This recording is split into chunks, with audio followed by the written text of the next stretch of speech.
Hello friend, welcome to my channel. आज हम discuss करेंगे ह्यूमन रिसोर्स प्लानिंग। अगर आप मेरे चैनल पर नए हैं तो मेरे चैनल को सब्सक्राइब कीजिए जिससे आपको न्यू वीडियोस मिलती रहें। ह्यूमन रिसोर्स प्लानिंग एक प्रोसेस है जिसमें मैनेजर डिसाइड करता है कि करंट एचआर पोजीशन से डिज़ायर्ड एचआर पोजीशन तक कैसे पहुंचा जाए। इसमें हेल्प करती है ह्यूमन रिसोर्स प्लानिंग, जिसे हम मैन पावर प्लानिंग भी कहते हैं। Concept of human resource planning. Human resource planning is a process which determines and assures the required number and kind of people at proper time and at proper places to accomplish the organizational objective. Human resource planning की जो responsibility है वो HR department में human resource manager को दी जाती है ताकि वो ह्यूमन रिसोर्स को प्रॉपर मैनेज कर सके। और ह्यूमन रिसोर्स प्लानिंग ही बेस बनता है ऑर्गेनाइजेशन में फर्दर जो एक्टिविटीज़ की जानी हैं, जैसे कि for example recruitment, selection, training and development. इन सब एक्टिविटीज़ का बेस बनता है human resource planning. According to Gessler, manpower planning is the process including forecasting, developing, and controlling by which a firm ensures it has the right number of people and the right kind of people and at the right places at the right time, doing things for which they are economically most useful. अब हम discuss करेंगे human resource planning process को। Human resource planning में कुछ steps को पूरा करना होता है, जिसमें हम इंक्लूड करते हैं टोटल 6 स्टेप को। फर्स्ट है इसमें analysing organisational objectives, plan and policy.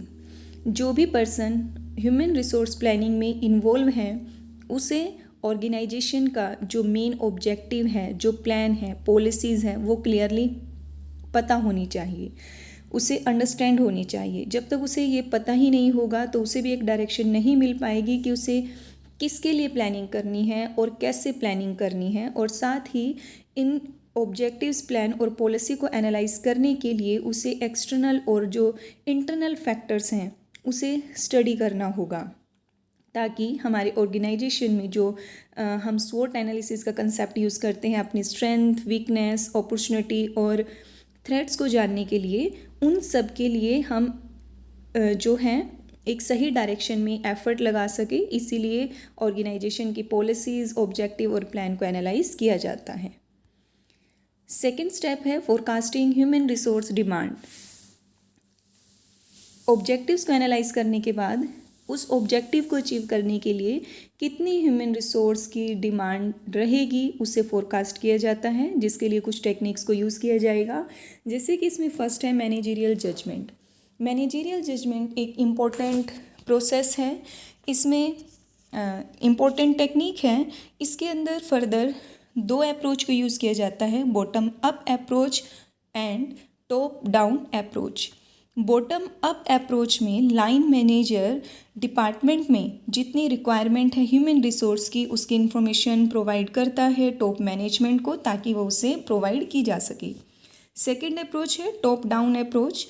इसमें टॉप मैनेजमेंट आगे फर्दर डिपार्टमेंट्स में जो उनके नंबर्स होते हैं एम्प्लॉयज़ की, उनकी इन्फॉर्मेशन लेती है, ताकि ये जाना जा सके कि जो एक एडवोकेट नंबर चाहिए एम्प्लॉयज़ का वो उनके डिपार्टमेंट्स में है या नहीं, कहीं वहाँ पर सरप्लस या डेफिशिएंसी जो है वो इस तरह के कंटेंट तो नहीं है, ताकि उस प्रॉब्लम को भी फेस किया जा सके। सेकंड, इन्हीं 2 अप्रोच को मिक्स करके एक अप्रोच आती है पार्टिसिपेटिव अप्रोच, जिसमें दोनों ही पार्टी का एक पार्टिसिपेशन रहता है। सेकंड है इसमें work study technique. Work study technique में इसे हम वर्कलोड एनालिसिस टेक्निक भी कहते हैं। ये टेक्निक वहाँ पर सूटेबल है जहाँ ऑर्गेनाइजेशन में वर्कलोड को मेज़र करना सबसे आसान है। उसमें क्योंकि एस्टिमेटेड टोटल प्रोडक्शन के बेसिस पर ही हम यहाँ पर फोरकास्ट कर लेते हैं एचआर की डिमांड को, और साथ ही उन कंडीशंस को भी ध्यान में रखा जाता है, जैसे कि लेबर टर्नओवर की जो अब्सेंटिज़म रेट है उसे ध्यान में रखना, साथ ही जो स्ट्राइक्स हो जाती हैं इन सब को भी ध्यान में रखा जाता है। इसी में हमारी नेक्स्ट टेक्निक आती है रेशो ट्रेंड एनालिसिस। इसमें जो हमारा प्रोडक्शन का लेवल है और जो नंबर ऑफ़ एम्प्लॉयज़ जितने रिक्वायर्ड रहेंगे उनके एक प्रॉपर रेशो को यूज़ करना, इस तरह से फोरकास्ट किया जाता है एचआर को। नेक्स्ट है इकोनोमेट्रिक्स मॉडल। इसमें जो स्टैटिकल्स मेथड हैं, जो मैथमेटिकल्स मेथड हैं, उनको यूज़ किया जाता है, जैसे कि वेरिएबल और इसमें वेरिएबल्स को इंक्लूड करेंगे जो कि डिपेंडेंट और इंडिपेंडेंट होते हैं। जैसे इंडिपेंडेंट है, प्रोडक्शन जैसे करना है तो उसके लिए डिपेंडेंट वेरिएबल है, उसके लिए कितनी ह्यूमन पावर जो है वो रिक्वायर्ड रहेगी, मैन पावर रिक्वायर्ड रहेगी, उसको एक प्रॉपर वे में जो है वो लेकर आना। इस तरह से इसमें इंडिपेंडेंट और डिपेंडेंट वेरिएबल को स्टडी किया जाता है। नेक्स्ट है डेल्फी मॉडल, जो कि सबसे इम्पोर्टेंट टेक्निक है। इसमें ग्रुप ऑफ एक्सपर्ट होते हैं जो ह्यूमन पावर जो मैन पावर की नीड को एनालाइज करते हैं।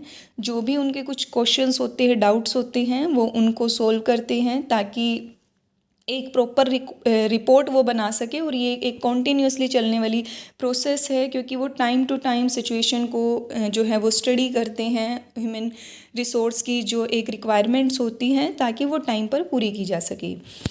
नेक्स्ट है इसमें अदर टेक्निक्स में हम इंक्लूड करेंगे जैसे रिकॉर्ड्स को स्टडी करना, अदर स्टैटिकल्स मेथड को यूज़ करना।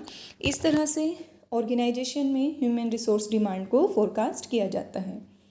नेक्स्ट है इसमें step forecasting human resource supply. Human resource को डिमांड का पता करने के बाद अब सप्लाई कैसे की जाएगी, मीन्स सप्लाई कहाँ से होगी ह्यूमन रिसोर्स की, और कितनी सप्लाई जो है वो चाहिए, इसे फोरकास्ट करना। इसके लिए हमारा जो मैनेजर है वो एनालाइज करता है कि प्रेजेंट में जो हमारे एग्जिस्टिंग एचआर है और जो पोटेंशियली एडिशन हमें चाहिए, उनको सम अप करके जो हमारे लॉसेस होने के चांसेस होते हैं, जैसे अगर कुछ एम्प्लॉयज़ की रिटायरमेंट आने वाली है या उनका ले ऑफ किया जाना है कुछ एम्प्लॉयज़ को, या कुछ छोड़कर चले जाएंगे, इस तरह का जो कंटेंट है, जो हमारे लॉसेस होते हैं, उनको इसमें से हम कहीं ना कहीं उसको भी ध्यान में रखते हैं। और फिर एक प्रॉपर जो हमारी सप्लाई चाहिए, जो एक स्टॉक हमें चाहिए, उसको यहाँ पे फोरकास्ट किया जाता है। नेक्स्ट है इसमें ह्यूमन रिसोर्स प्रोग्रामिंग, या इसे हम कह सकते हैं ब्रिजिंग गैप। अब इस स्टेप में जो हमारा लास्ट स्टेप हमने कंप्लीट किया है, फोरकास्टिंग डिमांड और फोरकास्टिंग सप्लाई, उसमें फिर हम गैप को एस्टिमेट करते हैं। ये क्वालिटेटिव और क्वांटिटेटिव दोनों तरह से मेज़र किया जाता है। और साथ ही इसमें कुछ प्रोग्राम्स होते हैं जो आगे हमारी हेल्प करते हैं ये जानने में कि जो हमारी डिमांड है वो सरप्लस है या डेफिशिएंसी में है। इस तरह के जो हमारी आइडेंटिफिकेशन है वो इस स्टेप में की जाएगी। नेक्स्ट आता है implementation of human resource plan करने के बाद जो हमने लास्ट स्टेप में किया है डिसाइड कि सरप्लस है या डेफिशिएंसी जो है डिमांड की अगर हो जाती है तो उसको कैसे फेस करना है, तो उसमें प्लान्स बनाए जाएंगे ताकि अगर कोई डेफिशिएंसी रह गई है तो उसको कैसे पूरा करना है, और अगर सरप्लस है तो उसको भी कैसे हैंडल करना है, उसको जो है यहाँ पे हैंडल किया जाएगा थ्रू प्लान्स, और उन प्लान को इम्प्लीमेंट किया जाता है। नेक्स्ट है इसमें control and appraisal of human resource plan.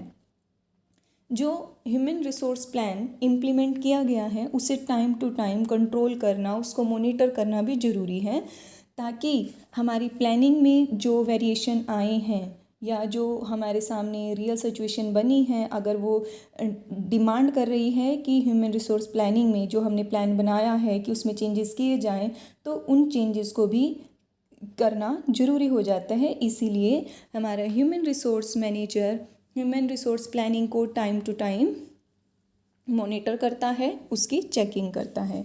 I hope आपको ये टॉपिक क्लियर होगा। इससे जुड़े जो कुछ कंटेंट हैं जैसे कि फैक्टर्स अफेक्टिंग बैरियर्स, ये हम नेक्स्ट वीडियो में करेंगे। अगर आपको मेरी ये वीडियो पसंद आई है तो इसे लाइक, शेयर और कमेंट कीजिए, ज़्यादा से ज़्यादा लाइक कीजिए ताकि मुझे भी एक मोटिवेशन मिले ताकि मैं और नए टॉपिक्स आपके सामने प्रेजेंट कर सकूँ। Thank you.